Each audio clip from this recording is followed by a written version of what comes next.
The afternoon sun hung low over the alien city's riverside market, casting long golden rays that danced across the rippling water. Merchants shouted over each other, trying to sell their strange glowing fruits, mechanical trinkets, and colorful fabrics. The air was thick with the smell of roasted spice meat and sweet nectar drinks. Humans were rare here, but today one walked among them, a tall man in a worn jacket, his eyes scanning the stalls with quiet interest. He was just another traveler, looking for supplies, unaware that his day was about to change forever. Near the edge of the wooden dock, a small alien girl stood alone, clutching a tiny bag of treats.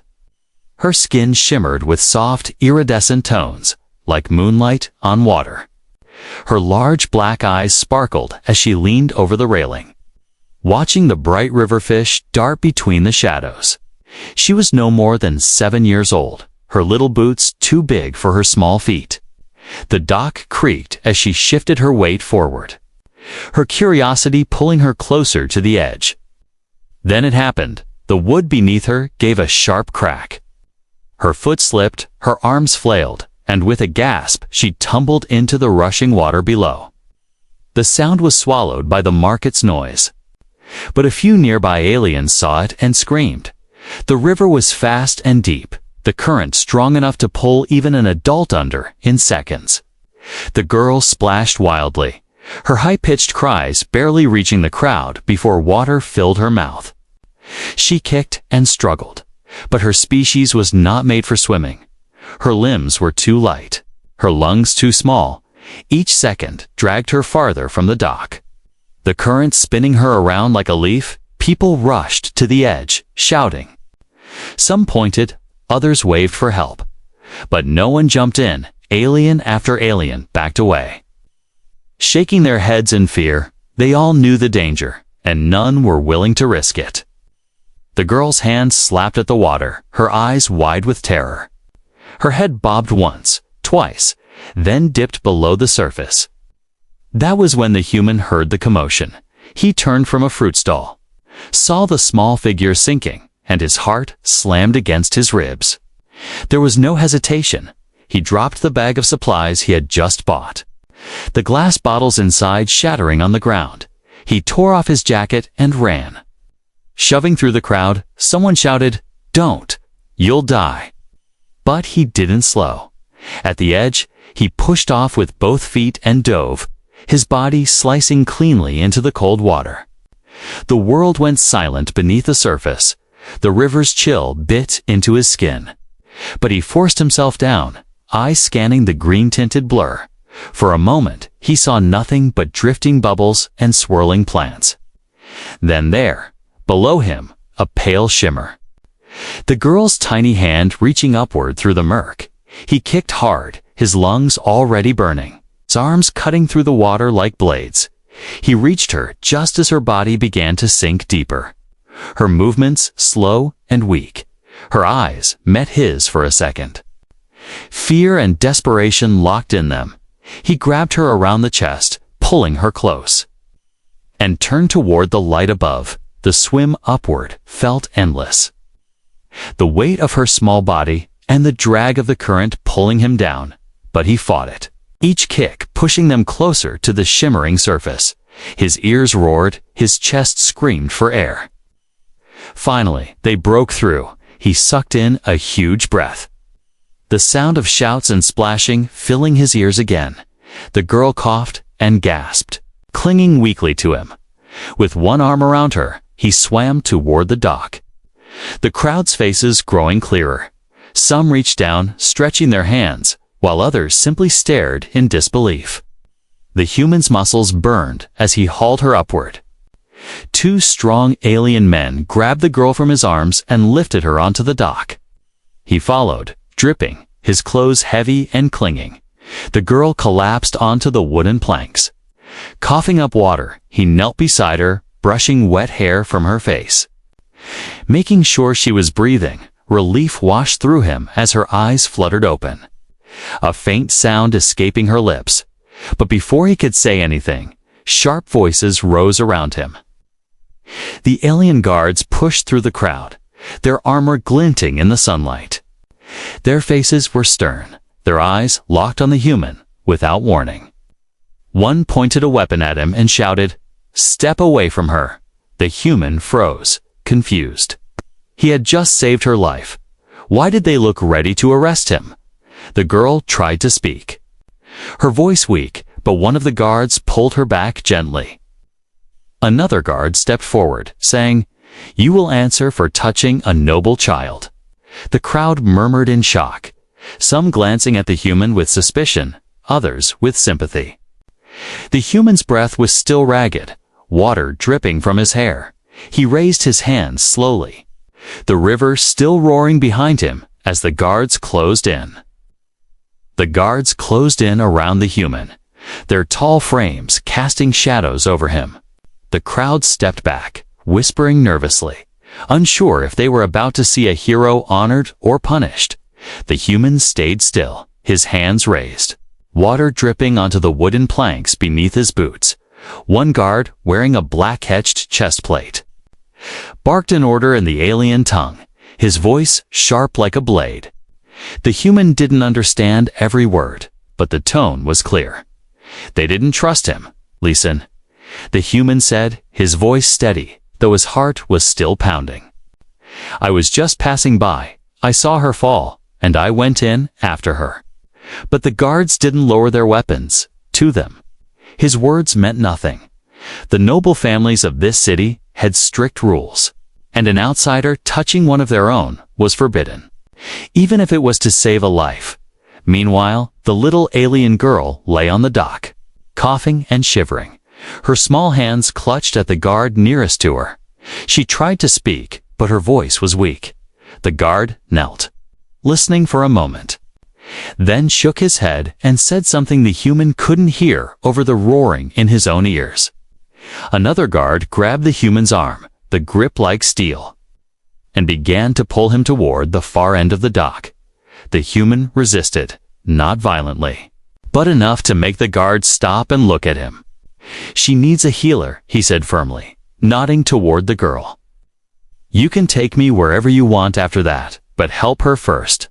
For a moment, the lead guard hesitated, his black eyes flicking toward the trembling child. Then he gave a short command.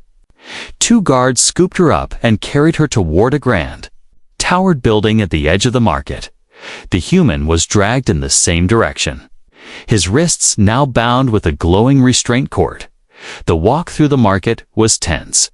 People stopped to stare, some with faces full of anger, others with quiet gratitude.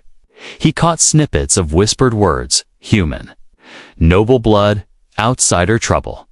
The buildings around them loomed taller as they left the riverside, the streets cleaner, the noise quieter. It was clear they were entering the noble district. The guards led him into the great tower. Inside, the walls shimmered with embedded crystals, casting soft blue light. The air was cool and smelled faintly of flowers. He was taken down a hall lined with arched doors, the sound of rushing feet and urgent voices echoing through one open doorway. He caught sight of the girl being laid on a cushioned bed, alien medics surrounding her with humming instruments. He stopped walking, trying to see more, but a guard pushed him forward. "Wait," he said, his voice rising. "Is she going to be all right?" The guard said nothing, only tightened his grip. They reached a heavy door at the end of the corridor. It slid open with a hiss, revealing a bare, dimly lit chamber. The guards shoved him inside, the restraint cord releasing with a spark as the door sealed shut behind him. The human stood still for a moment, listening. The silence was thick, broken only by the faint hum of the crystal lights. His clothes were still wet, the chill starting to sink into his bones. He paced slowly, trying to piece together what had just happened. He had jumped in without thinking, risked his life for a stranger, and now he was a prisoner. Minutes stretched into what felt like hours. Finally, the door slid open, and a new figure entered. It was not a guard, but an older alien in long silver robes, his face lined with age and wisdom. He carried a small tablet. Glowing faintly, "You are human," the elder said in a calm but firm voice. The human nodded, saying, "Yes, and I saved a little girl from drowning." The elder's black eyes studied him for a long moment before he spoke again. "The child you pulled from the river is no ordinary girl. She is the daughter of our city's high matron." The words hit like a weight. It explained the guard's reaction, the crowd's whispers, the danger he now faced. The elder continued, "By touching her, you have broken our law, even if your intent was good." The human clenched his jaw. "Then your law is broken. Not me," he said quietly. "Because I'd rather be guilty than let her die." The elder tilted his head, studying him with a strange expression. "You are brave or foolish," he said at last. Before the human could reply, the door opened again. This time, it was one of the guards, his face unreadable. He spoke quickly to the elder in their language. Then both turned to the human. "The high matron wishes to see you," the elder said. The human's heart quickened, not with fear, but with curiosity. Perhaps the girl had told her what happened. Perhaps this meeting would be his chance to clear his name. Or perhaps it would be the moment his fate was sealed forever. Either way, there was no turning back now. The guards took position beside him, and together they walked down the long corridor toward the unknown. The heavy double doors of the council chamber opened with a deep creak. The human stepped inside, flanked by 2 armored guards. The room was wide and high, with tall crystal pillars that glowed faintly in the dim light. Alien nobles sat in curved rows, their long robes shimmering with faint metallic threads. Their black, unblinking eyes followed the human like the gaze of predators sizing up prey. In the center of the room stood a raised platform. The human was led to it and made to stand, under a beam of pale light.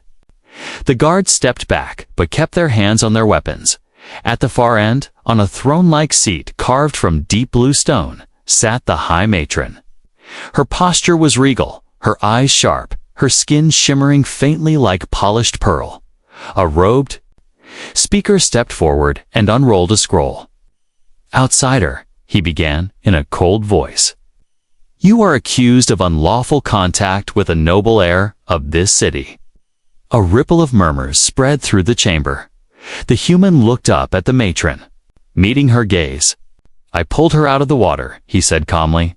"I saved her life." The speaker's lips curled slightly. "You admit to touching the high matron's daughter," he said, as if the words themselves were proof of guilt. The human's jaw tightened. "Yes, because she was drowning," he replied. "And no one else moved to help her." Several nobles hissed softly, a sign of displeasure in their culture. To them, his defiance was almost as offensive as the act itself. The matron raised one delicate hand, and the whispers stopped instantly. Her voice was calm, but carried a weight that made the air feel heavy. "My daughter lives," she said slowly, "but you have broken a law older than this city itself." The human didn't look away. "Then your law would rather a child die than be saved," he said. The words hung in the air like a challenge. Some nobles shifted uncomfortably. Others glared as if they wished him struck down immediately. The matron's gaze hardened.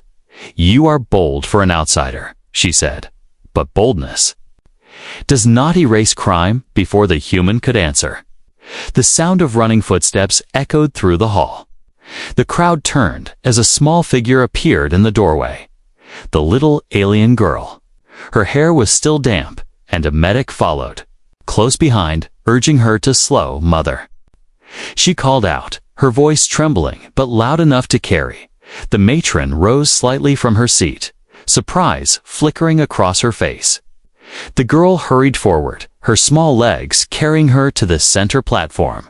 She stopped in front of the human, placing herself between him and the nobles. "He saved me," she said, looking around the chamber. "He jumped into the river when everyone else only watched." Her words stirred the room.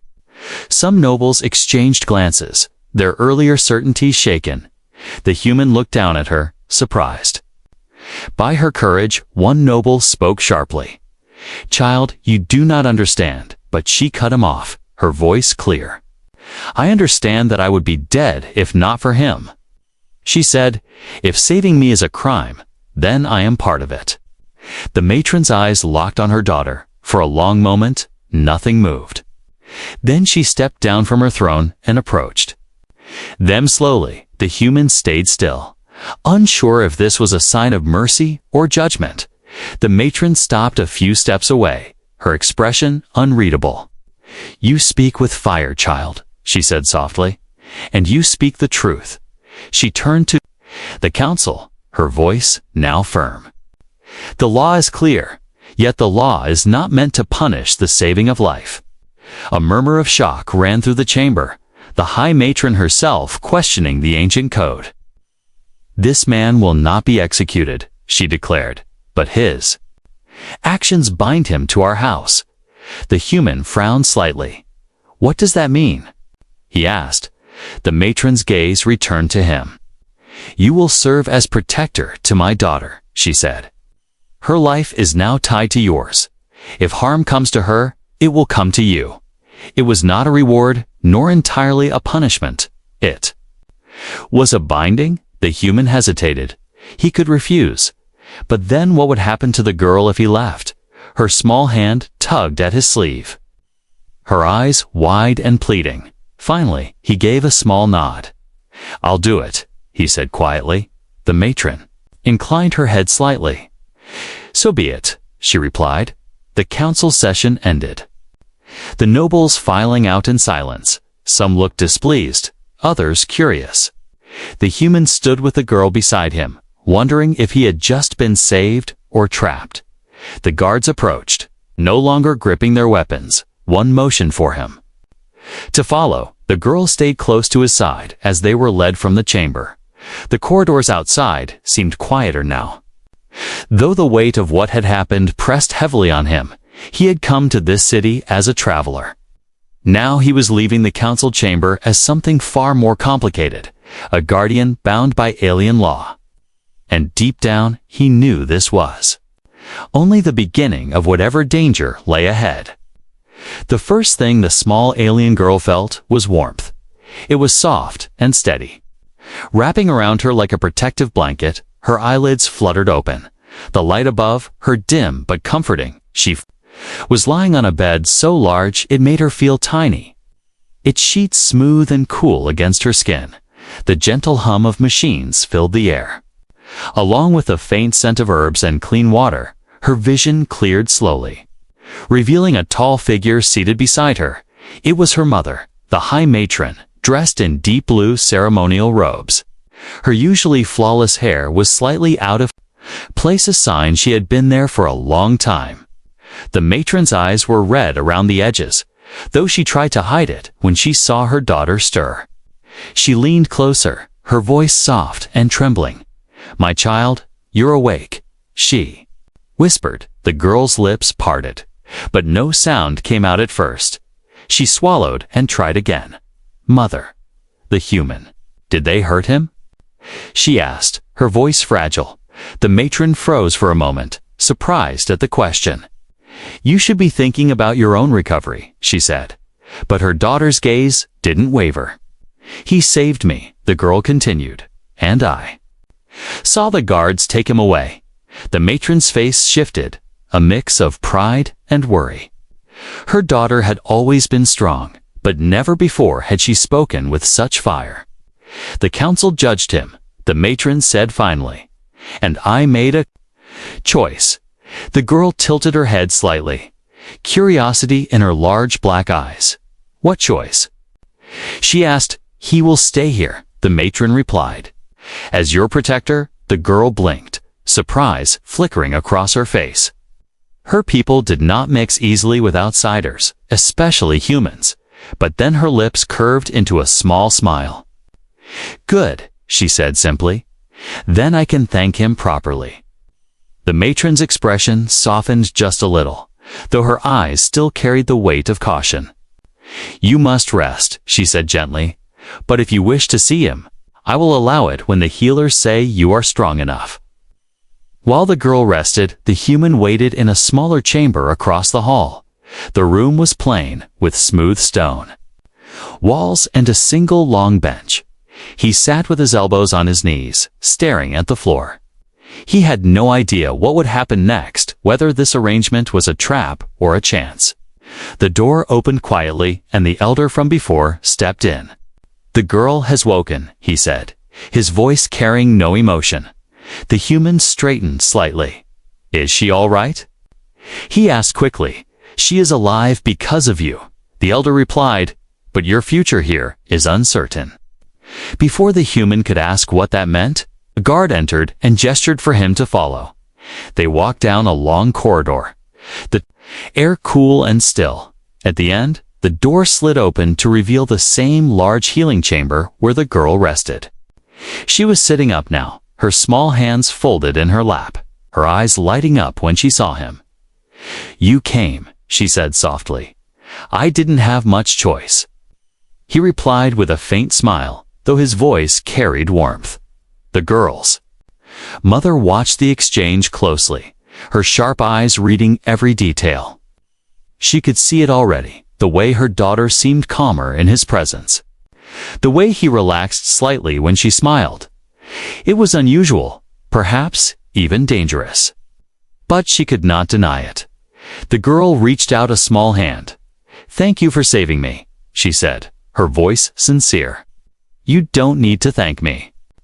He replied quietly, "I just did what anyone should do." The matron's gaze hardened slightly at that. "Not anyone," she said. "Many watched, but only you acted." The human glanced at her, unsure whether it was praise or a reminder that his actions had consequences. "I'll protect her," he said finally, "if that's what you've decided." The matron gave a single nod. "It is decided," she said. "But protection is not without cost." That night, the girl dreamed of the river again. But this time, instead of sinking, she felt strong hands lifting her toward the light. When she woke, she could hear faint sounds outside, footsteps in the hall. The quiet voice of the human speaking to a guard. She knew then that he wasn't just her rescuer. He was now part of her life, for better or worse. The matron, however, thought differently to her. This human was an unknown element, a potential threat wrapped in the skin of a savior. She had seen too much betrayal in her life to trust Azalea. But she also knew her daughter's heart. And her daughter had chosen to stand beside him even before the council. That choice could not be ignored. Far away, in the shadows of the city's outer ring, other eyes had taken notice of the day's events. The rescue at the river, the council's unusual decision, the human's new role. It all spread in whispers. And among those whispers were voices that spoke of opportunity. For some, the girl was a symbol. For others, a target. And for a few dangerous ones, the human was the key to breaking the matron's power. The great council chamber was crowded again. This time, word had spread through the entire noble district. Dozens of alien lords and ladies filled the high seats, their jewel-covered robes glittering under the crystal lights. The air was thick with expectation, whispers echoing from every side. They had all come to see the human's official judgment. The human stood in the center of the platform. The pale light above him made his wet hair glisten, though now it had dried into uneven waves. His hands were unbound, but two guards still stood close enough to grab him at any moment. On the far side, the high matron sat on her throne. Her face was calm, but her sharp eyes revealed nothing. The elder in silver robes stepped forward again. He unrolled a new scroll, the soft crackle echoing in the chamber. "By order of the council," he said, "the human is brought here to face judgment for contact with a noble heir without consent." A wave of murmurs rolled through the room. Some whispered angrily, others simply curious. The human kept his eyes on the matron, refusing to let the crowd's voices shake him. The elder continued, "It is known he pulled the child from the river, risking his own life, yet our laws remain clear. He glanced at the matron, waiting, but before she could speak, a small voice broke the tension. "I will speak for him," said the noble child. Stepping into the chamber, gasps filled the air. No one expected the young heir to appear at such a formal trial. Her small figure walked with surprising confidence, her silver tunic swaying with each step. The guards at the door hesitated, but didn't stop her. When she reached the platform, she stood between the human and the council. Her head lifted high. "He did not harm me," she said, her voice carrying across the room. "He saved me when no one else would move." Several nobles shifted in their seats, uncomfortable. The girl's eyes moved from one face to another. "Your laws are meant to protect life. But today they would have let me die," she said. The human watched her, surprised at her courage. The matron rose slowly from her throne. She stepped forward until she was only a few paces from the platform. "The law must stand," she said, her voice steady. "But it must also serve justice." She looked directly at the human. "You will not be punished with death or exile," she continued, "but you will be bound to my house as protector to my daughter." The council murmured again, some nodding in agreement, others frowning deeply. Binding a human to a noble house was rare, almost unheard of. It meant responsibility, but also danger, for both protector and heir. The elder raised his voice. "By the matron's decree, the human will take the oath of protection." He held out a slender ceremonial blade, its hilt shaped like a coiled river serpent. The human hesitated. He glanced at the little girl beside him, her black eyes wide and hopeful. He knew this was no simple agreement. This was a lifetime commitment under alien law. If she was harmed, he would answer for it with his life. But leaving her now would mean breaking the trust she had shown him. Slowly, he took the blade. The elder recited the words of the oath. The human repeated them, his voice clear. "I will guard her with my life, stand between her and danger, and keep her safe until my last breath." The elder took back the blade and nodded. "It is done," he said. The matron returned to her throne, her expression unreadable. The trial ended with the sound of the great gong.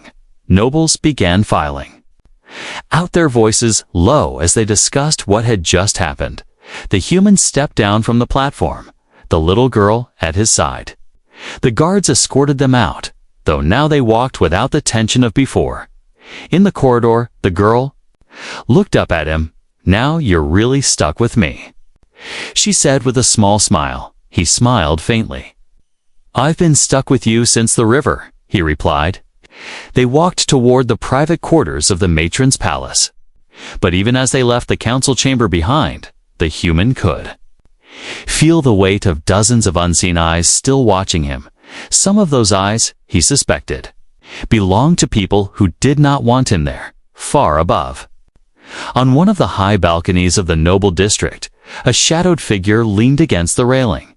They had watched the entire trial, their hands clasped behind their back when the human took the oath. The figure's mouth curved into a cold smile. "This will make things interesting," they whispered to themselves. Then they turned and disappeared into the darkness, leaving only the soft echo of footsteps in the night. The days after the trial passed quietly on the surface. The human was given his own quarters within the matron's palace, a modest room overlooking the inner gardens. From his window, he could see the young heir walking under the shade of the crystal leaf trees, her small hands brushing the glowing petals.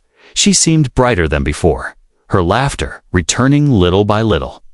But even in those peaceful moments, the human felt the weight of his new role pressing against him. The guards no longer treated him like a criminal, but neither did they treat him like one of their own.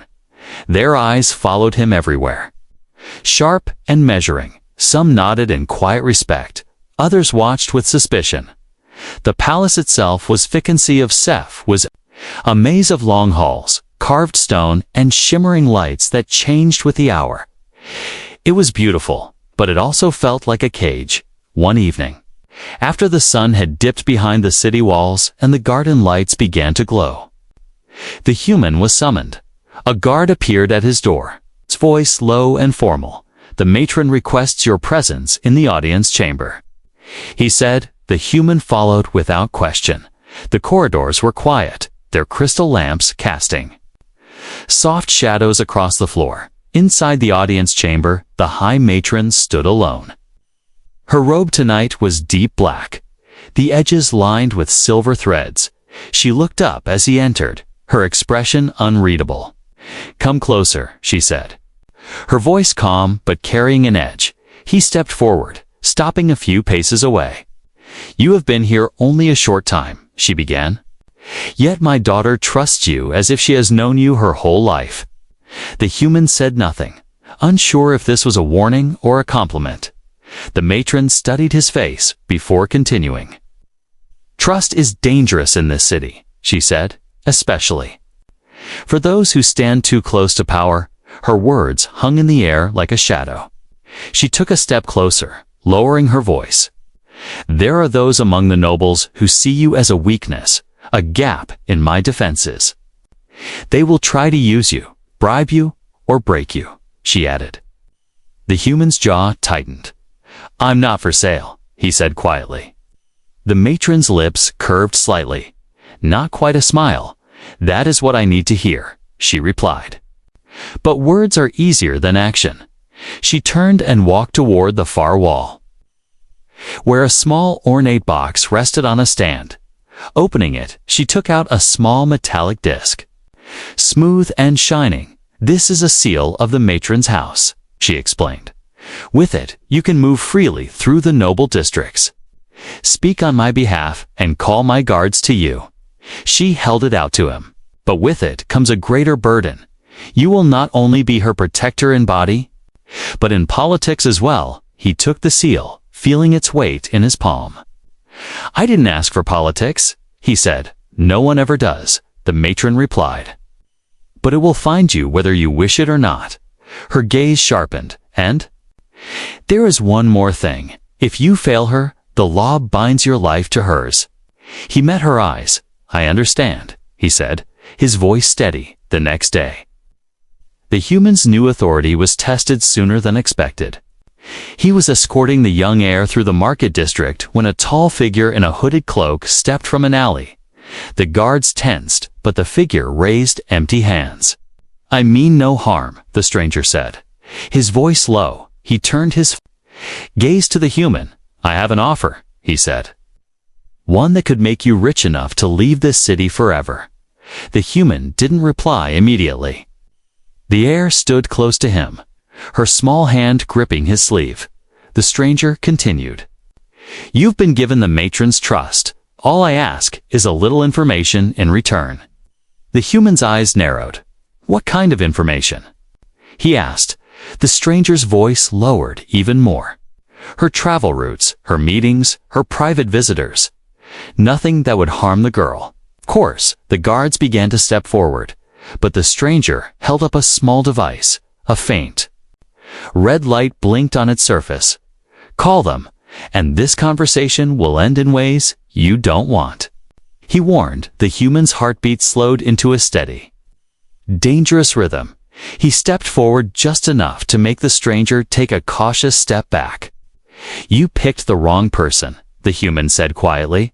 Then, with one swift movement, he snatched the device from the stranger's hand and crushed it under his boot. The guards surged forward, seizing the stranger and dragging him away. The heir looked up at the human, her eyes wide. "People will keep trying, won't they?" she asked softly. "Yes," he said, "and that's why I'm here." She smiled faintly, as if reassured, though her grip on his sleeve remained tight. That night, as the human stood at his window, the seal of the matron's house resting on the table beside him, he thought about the offer. It wasn't just a bribe. It was proof that someone in the city was willing to risk everything to undermine the matron. And if they were bold enough to approach him so soon, they would be bold enough to try again. The city below glittered under the moonlight. But he knew those lights hid shadows, and somewhere in those shadows, someone was waiting for their next chance. The palace slept under the soft glow of moonlight. Only the night guards walked its silent halls. Their footsteps muffled against the smooth stone floors. In the young heir's chambers, the little girl dreamed peacefully. The blankets tucked around her like a cocoon. The human sat outside her door, seated in a chair with his back straight. He had learned quickly that danger never announced itself. It always came when people thought they were safe. The stillness was broken by a faint sound. It was so soft. It could have been mistaken for the wind, but the human's ears caught it. A light scrape, metal against stone. He stood silently, hand instinctively moving to the short blade at his belt.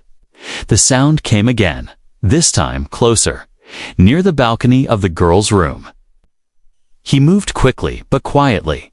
Opening the door to her chambers, the moonlight streamed in through the balconies. Glass doors, and there, crouched just beyond the railing, was a shadowy figure. The intruder was slim. Dressed in tight black cloth, a small curved blade in hand. They froze for only a heartbeat before launching forward.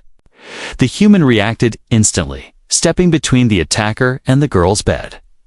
The intruder's blade slashed toward him, the metal catching the moonlight. He blocked it with his own, the clash ringing sharply in the quiet room. The girl woke. With a startled gasp, sitting up in bed, her wide eyes taking in the scene. "Stay down." The human ordered, his voice firm but calm. The fight was quick and brutal. The intruder was fast, striking with practiced precision, but the human was faster, using strength and instinct to drive them back. A final strike sent the attacker stumbling, their weapon clattering to the floor. The guards burst in a moment later, seizing the intruder and dragging them away. The girl rushed to the human, her small hands clutching his arm. "You're hurt," she said, her voice trembling. He glanced at the shallow cut on his forearm. "It's nothing," he said, forcing a smile. "You're safe, and that's what matters." But she didn't let go. Later that night, they sat together in the quiet of the garden. The stars above shone brighter here, far from the city noise. The girl leaned against him, still shaken, but calmer now. "Why do they want to hurt us?" she asked softly. "Because power makes enemies," he replied. "And you are the most important person in this city to me, and to others, for very different reasons." She was silent for a long moment, then she looked up at him, her eyes reflecting the starlight. "When I was in the river, I thought I was going to die," she whispered. "But then you were there, and I wasn't afraid anymore." The human felt something shift inside him at her words. "You saved me too." "You?" "No," he said quietly. She frowned in confusion. "When I came to this city, I had no reason to stay anywhere for long," he explained. "But now, I do." Her expression softened, a small smile touching her lips. "Then you can't ever leave," she said, her voice carrying a quiet certainty. From that night forward, their bond was unshakable. He trained harder, memorized every passage in the palace, every escape route, every weak point in the walls. She began to follow him on his rounds, learning the paths and faces of the guards. The palace staff noticed the change. The girl was no longer the quiet, isolated heir she had been. And the human was no longer just an outsider. He was becoming part of the house. But peace never lasted long in the noble city. A week later, a sealed letter arrived for the matron. Its wax bore no official crest, only the imprint of a serpent's fang. When she broke the seal, her eyes narrowed as she read the short message inside. It was only 6 words, but they were enough to set the palace on alert. The river was only the beginning. The matron ordered double guards at every entrance, but she also summoned the human to her private chambers. "This is not over," she said, placing the letter in his hands. "They will come again, for her, for you, for what you represent." The human folded the letter and slipped it into his jacket. "Let them come," he said quietly, his voice steady. The matron studied him for a moment, then nodded. You are more than her protector now, she said. You are her shield. The girl entered then, her presence softening the heavy air. She slipped her hand into his, without a word. As the three of them stood together in the dim light of the matron's chambers, the human knew this was no ordinary guardianship. It was a promise, a war, and a family, all at once, and somewhere in the depths of the city, in the places where even moonlight could not reach, unseen enemies were already making their next move. The bond had been sealed in water and blood, and it would be tested again soon.